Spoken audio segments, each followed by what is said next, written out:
commencé à voir le jour avec la publication en 2013, c'était déjà 5 ans, d'un manifeste convivialiste sous-titré Déclaration d'interdépendance, grâce à une judicieuse suggestion de Christophe Jourel. Déclaration d'interdépendance, c'est-à-dire certains qui veulent résumer le convivialisme diraient c'est un interdépendantisme.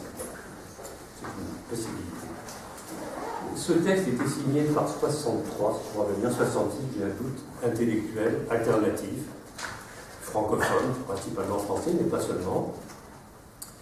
Et le fait même qu'il existe était déjà quelque chose d'assez extraordinaire, puisque ces intellectuels appartenaient à des bords idéologiques assez variés, allant, disons, de la gauche au centre-gauche, mais avec même des sympathies à droite, ultérieurement, qui se sont réunissées.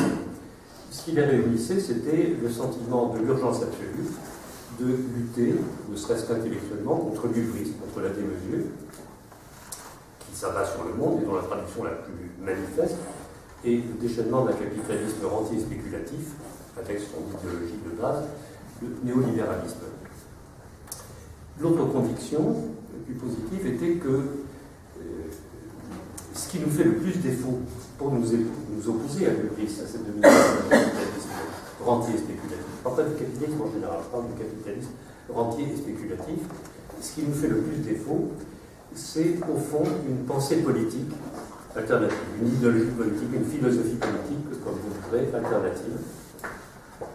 Car à certains égards, c'est aussi ce qui fait la force du néolibéralisme. Et cette philosophie politique alternative, on en trouve dans le manifeste convivialiste en premier rudiment sous la forme d'un accord qui s'est fait entre ces intellectuels très variés sur 4 valeurs cardinales, sur 4 principes fondamentaux. Je ne les détaille pas, on va essayer d'aller relativement vite.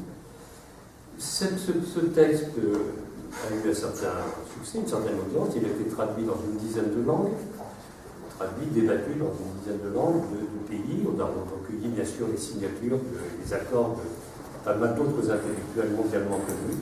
Donc ça fait une petite base d'opinion mondiale qui se cherche et de réflexion qui se cherche. Comment aller au-delà? Comment avancer?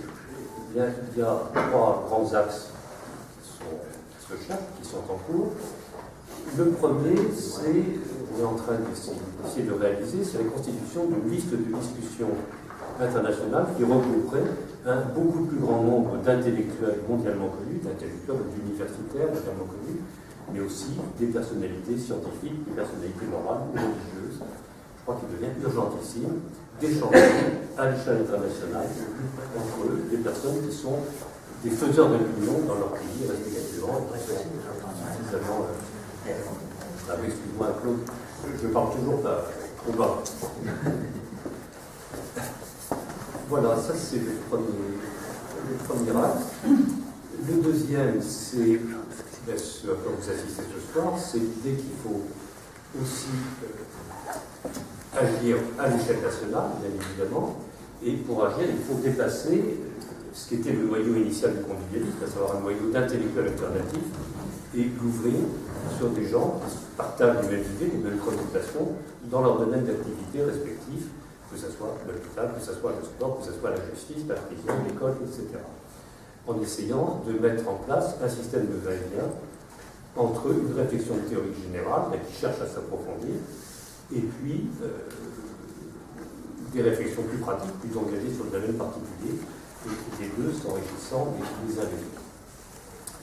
Et je vais noter un troisième axe qui m'échappe à vrai dire à l'instant, mais du coup ça ne doit pas être absolument grave, donc je vais laisser tomber pour l'instant pour introduire maintenant plus directement cette séance, avec justement une bonne occasion d'engager une discussion convivialiste sur un secteur d'activité particulier, pour dépasser les généralités de philosophie politique, de grandes valeurs universelles, pour voir qu'est-ce que ça donne quand on essaie de réfléchir dans cette optique-là sur un secteur d'activité spécifique aussi important que l'est, en l'occurrence, l'hôpital.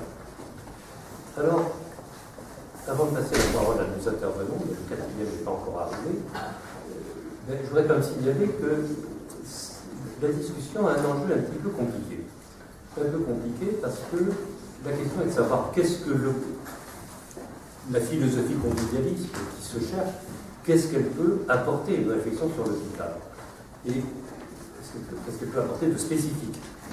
Et ça n'est pas évident, et c'est même compliqué. C'est compliqué pourquoi? Parce que un des enjeux du convivialisme, c'est de dire que tous les problèmes sociaux ne sont pas susceptibles d'être résolus par un accroissement infini du PIB, par la croissance. Tous les problèmes ne sont pas solubles par la croissance, et même plus dramatiquement, d'une certaine façon, il y a d'assez bonnes et tristes raisons de penser que nous ne sommes pas à l'abri d'une crise économique, financière, sociale et politique encore beaucoup plus importante que celle qui est survenue en 2008. Et si cette hypothèse se réalise, alors il nous faudra dessiner les contours d'une société hors croissance, voire une société en régression de croissance, et qui reste malgré tout humaine. Alors, une fois qu'on a dit ça, là, c'est assez compliqué pour avancer la réflexion sur l'hôpital, puisque le premier problème de l'hôpital, c'est le manque de moyens financiers. Bien évidemment, s'il n'y a pas de paradis fiscaux, s'il n'y a pas de fraude fiscale, de paradis fiscaux, une grande partie des problèmes financiers seraient résolus. Et bien sûr, le convivialisme fait partie de ceux qui essayent d'agir dans cette direction-là, mais ce n'est pas la spécificité du convivialisme.